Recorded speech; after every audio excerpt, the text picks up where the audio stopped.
الله الرحمن الرحيم قل من كان عدوا لجبريل فإنه نزله على قلبك بإذن الله مصدقا لما بين يديه وهدى وبشرى للمؤمنين من كان عدوا لله وملائكته ورسله وجبريل وميكال فإن الله عدو للكافرين وَلَقَدْ أَنزَلْنَا إِلَيْكَ آيَاتٍ بَيِّنَاتٍ وَمَا يَكْفُرُ بِهَا إِلَّا الْفَاسِقُونَ أَوَكُلَّمَا عَاهَدُوا عَهْدًا نَبَذَهُ فَرِيقٌ مِّنْهُمْ بَلْ أَكْثَرُهُمْ لَا يُؤْمِنُونَ وَلَمَّا جَاءَهُمْ رَسُولٌ مِّنْ عِندِ اللَّهِ مُصَدِّقٌ لِّمَا مَعَهُمْ نَبَذَ فَرِيقٌ مِّنَ الَّذِينَ أُوتُوا الْكِتَابَ كِتَابَ اللَّهِ وَرَاءَ ظُهُورِهِمْ كَأَنَّهُمْ لَا يَعْلَمُونَ صدق اللہ العظیم۔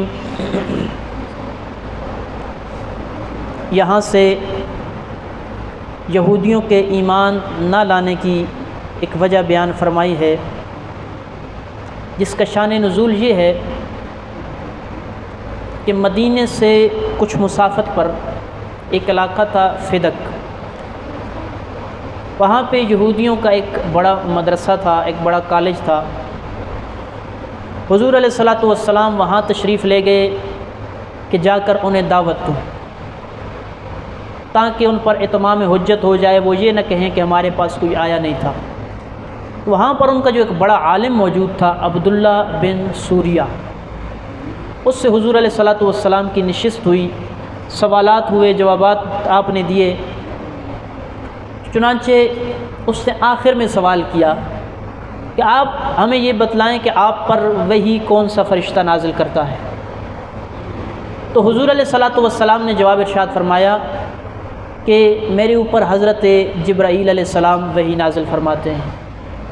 تو اس یہودی کو اور کوئی بات نہ ملی، اس نے یہی بات لے لی اور کہنے لگا کہ حضرت جبرائیل تو ہمارے آباء و اجداد کے دشمن ہیں، انہوں نے ہمارے آباء و اجداد پر عذاب لایا، عذاب لے کر کے آئے، یہ سارا کام حضرت جبرائیل نے کیا، لہٰذا وہ تو ہمارے ازلی دشمن ہیں، اور وہ ہمارے آباء و اجداد کی تمام برائیاں آپ کو لا کر بتاتے ہیں اور پھر آپ لوگوں میں بیان کرتے ہیں، وہ ہمارے دشمن ہیں۔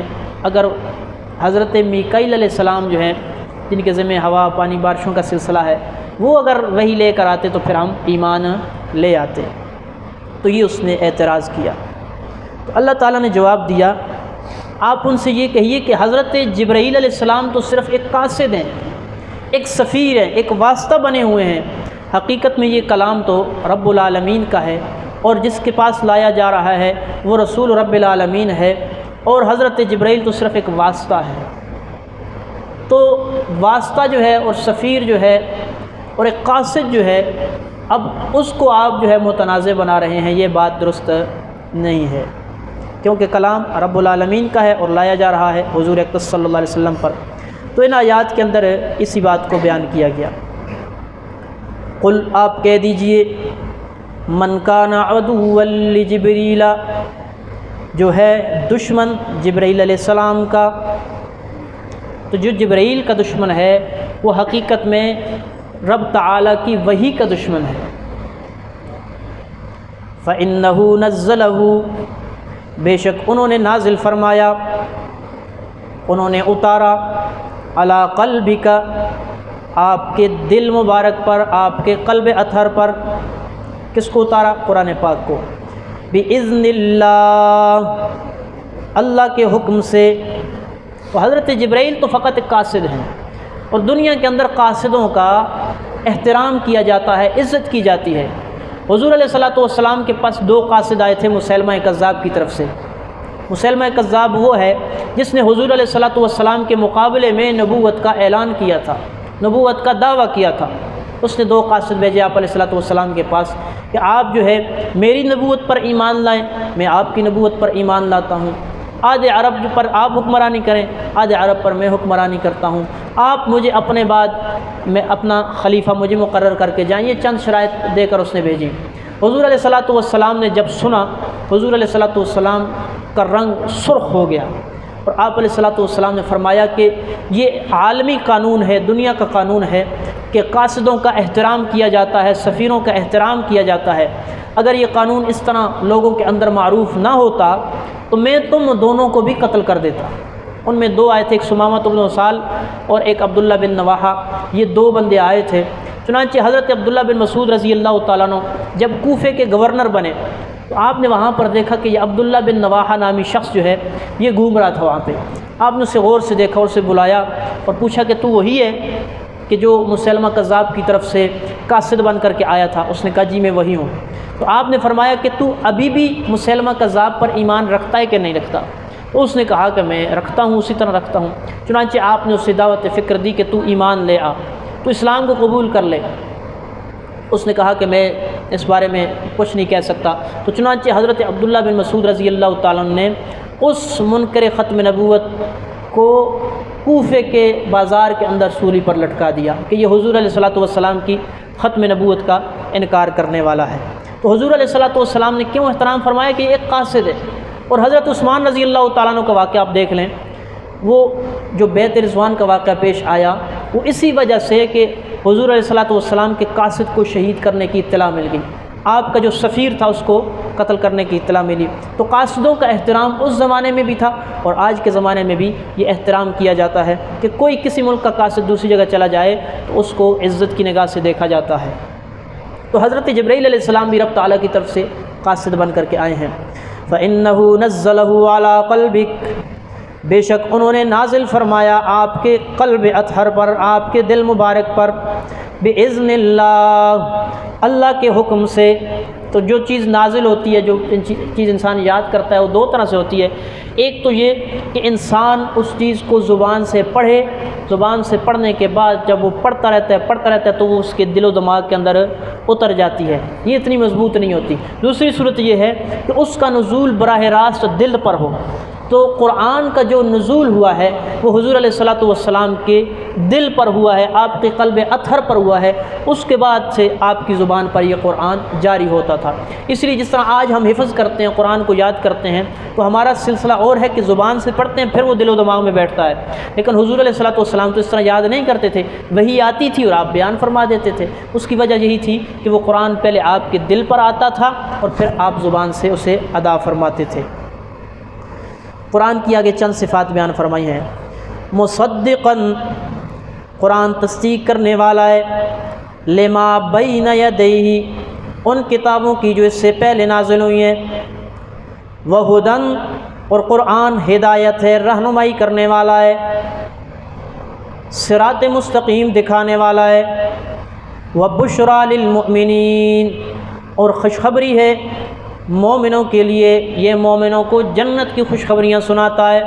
تو یہ قرآن ہدایت ہے، قرآن رستہ دکھانے والا ہے۔ تو اگر آپ کو کوئی دشمن بھی رستہ دکھائے، آپ اس سے پوچھتے ہیں کہ مجھے آپ، میری منزل فلاں علاقہ ہے، فلاں جگہ ہے، آپ مجھے اس کے بارے میں تھوڑا بتا دیں۔ آپ کا اگر دشمن بھی آپ کو آپ کی منزل کے بارے میں بتاتا ہے، آپ کو آپ کے رستے کے بارے میں بتاتا ہے، تو اس کی بات کو مانا جاتا ہے۔ تو یہودی جو ہے وہ حضرت جبرائیل کو دشمن بنائے ہوئے تھے اپنا، تو اللہ تعالیٰ نے کہا کہ وہ تو قرآن لے کر آئے ہیں، اور قرآن تو ہدایت دینے والا ہے، قرآن تو راہ دکھانے والا ہے، لہٰذا اس کی بات کو تمہیں ماننا چاہیے۔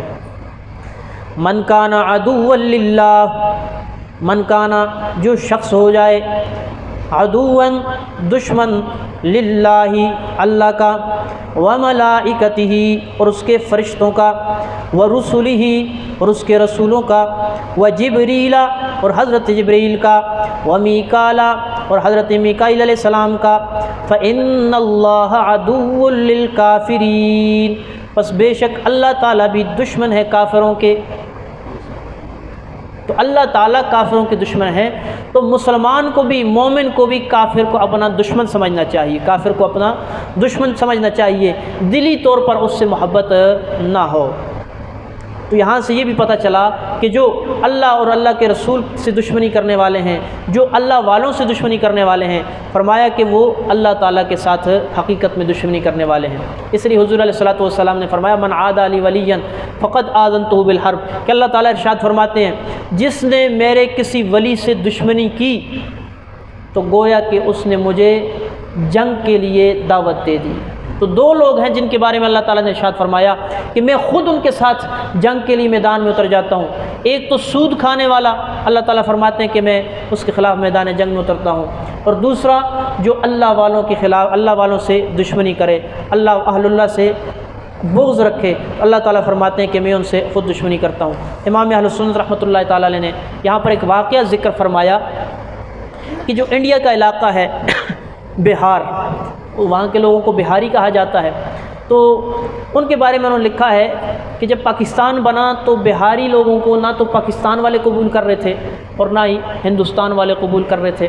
اس کی وجہ اور پس منظر انہوں نے یہ لکھا کہ حضرت مدنی رحمۃ اللہ تعالیٰ علیہ، حضرت مولانا حسین احمد مدنی رحمۃ اللہ تعالیٰ علیہ جب ہندوستان میں یہ اپنے جلسے کرتے تھے، اپنی تحریک چلا رہے تھے، تو جب یہ بہار کے علاقے میں گئے تو بہاری لوگوں نے ریلوے اسٹیشن پر ان کو روک دیا کہ ہم آپ کو تقریر کرنے نہیں دیں گے۔ تو حضرت نے کہا ٹھیک ہے تقریر کرنے نہ دو، لیکن مجھے اپنے دوستوں سے ملنے کی اجازت دو۔ تو ان بہاری لوگوں نے یہ کیا کہ دوستوں سے ملنے کی اجازت بھی نہیں دی، اور نعوذ باللہ آپ کی داڑھی کے اندر انہوں نے شراب ڈالی۔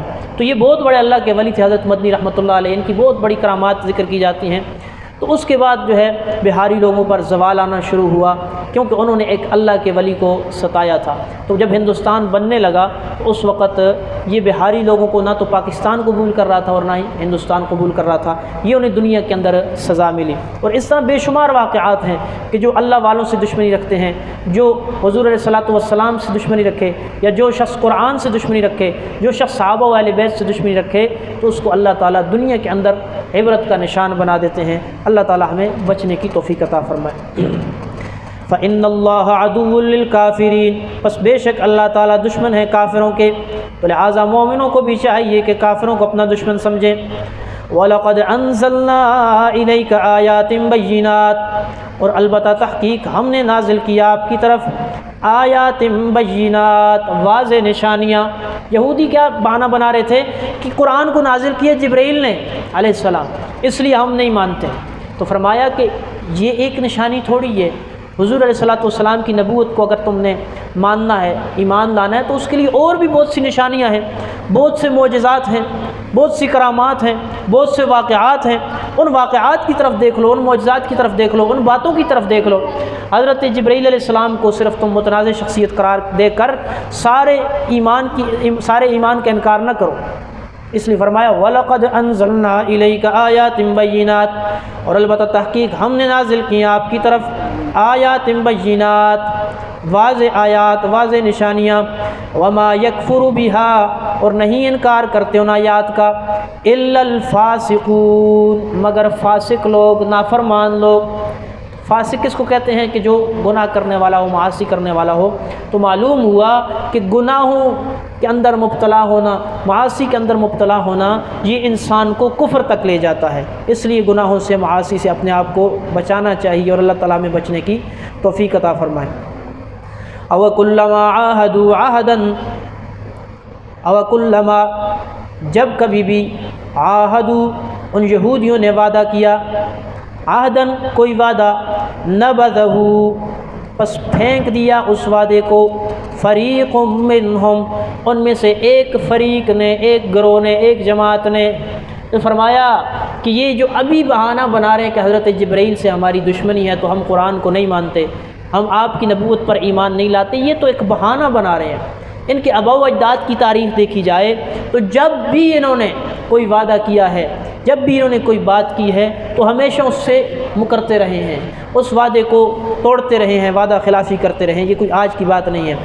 بل اکثرہم، بلکہ ان کے اکثر، لا یؤمنون، ایمان نہیں لاتے، یعنی ان کا ایمان، ان کا عقیدہ تورات پر بھی نہیں ہے۔ جیسا کہ گزشتہ رکوع کے اندر یہ بات بیان ہوئی ہے کہ وہ کہتے تھے ہم قرآن کو نہیں مانتے، ہم صرف تورات کو مانتے ہیں۔ تو اللہ تعالیٰ نے واقعات کو ذکر فرما کے یہ بتایا کہ یہ تورات پر بھی ایمان رکھنے والے نہیں ہیں۔